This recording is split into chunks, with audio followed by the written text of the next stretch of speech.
Okay, the first step in electrophoresis is to prepare a gel.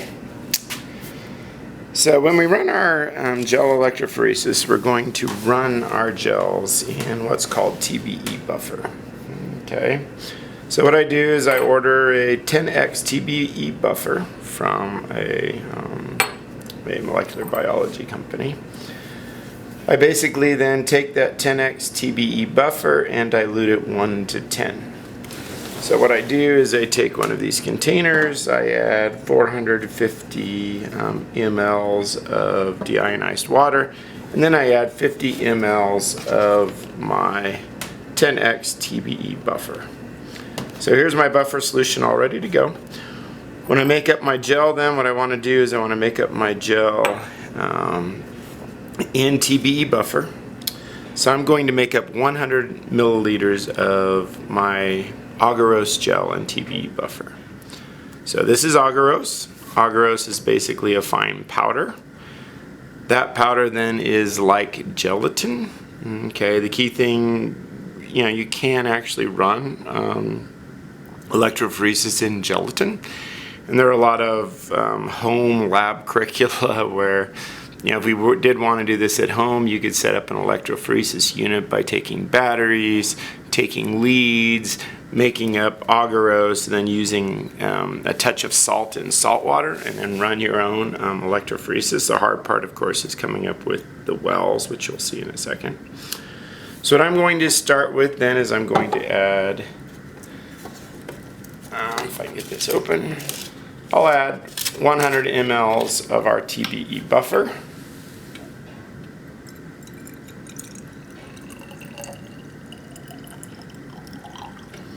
So now we have 100 mLs of our TBE buffer. And this container, give or take a few, doesn't matter too much. I'm then going to make a 0.8% solution of agarose. So 0.8% means I'm going to take 0.8 grams of agarose, place it in this container. So I'll put on my weigh paper, tare, take my agarose, and we're looking for 0.8 grams of agarose. And when you run electrophoresis, we can go anywhere from 0.8 to 1%, even 1.2%, still get good results. So I'm not going to worry about being exactly right on. So there's 0.82 grams of agarose. You can see agarose is a nice fine little powder right there. So I'll take that powder, add it to my solution, spin it around a little bit. Okay, I'm then going to add an aluminum foil cap. Well, actually, I won't add aluminum foil cap because I'm putting this in the microwave.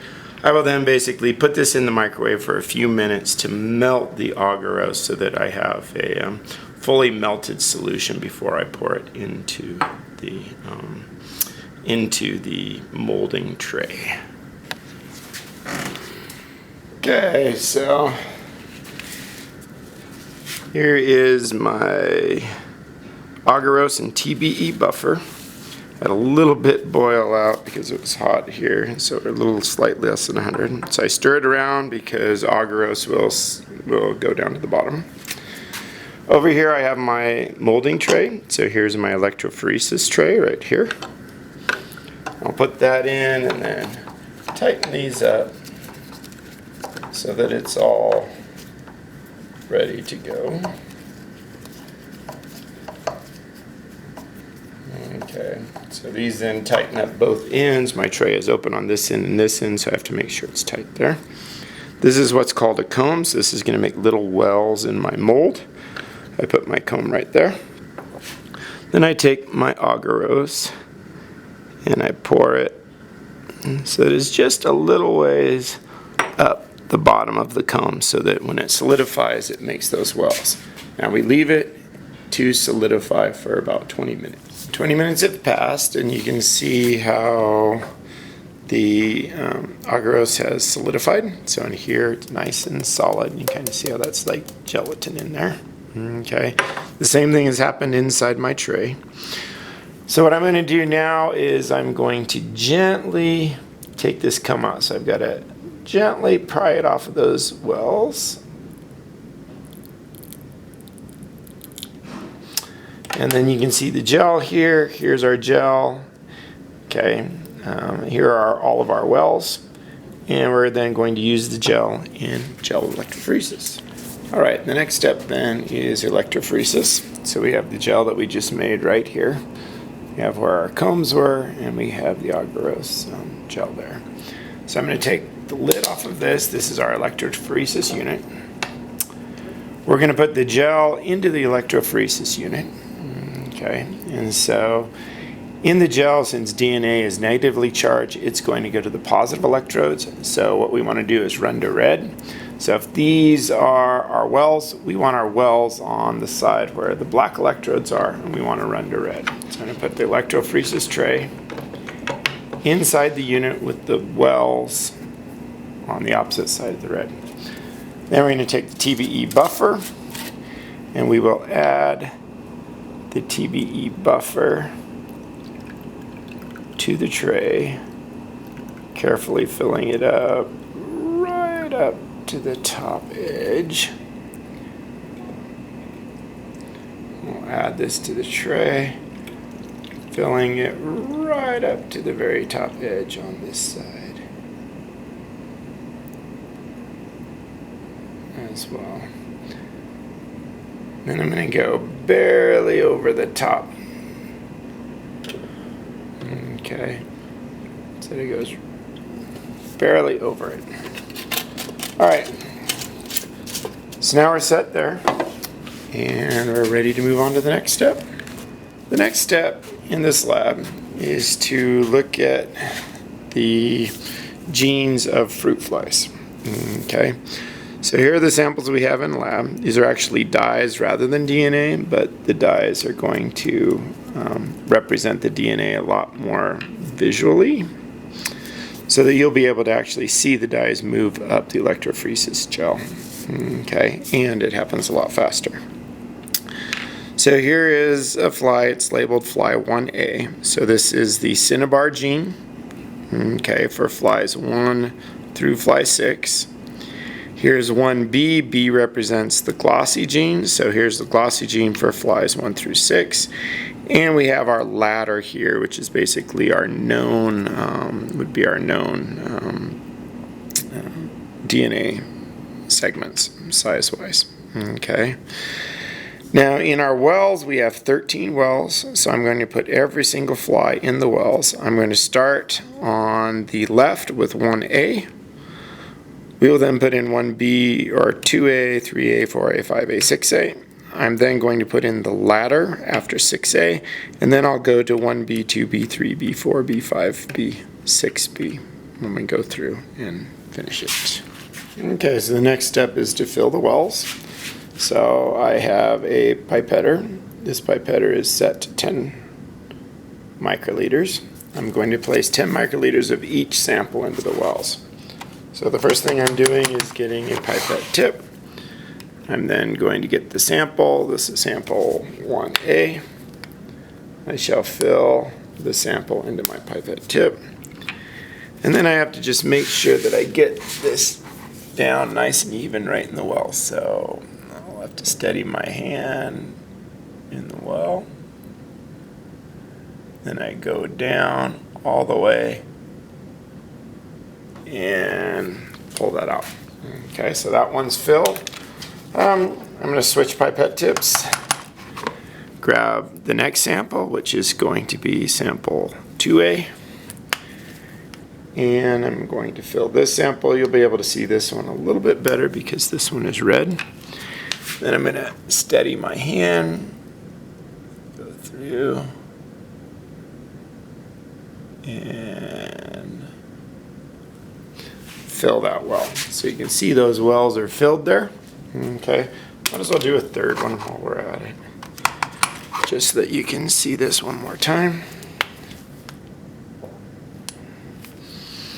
Change pipette tips, filled it now with 3A. So the third well over is going to be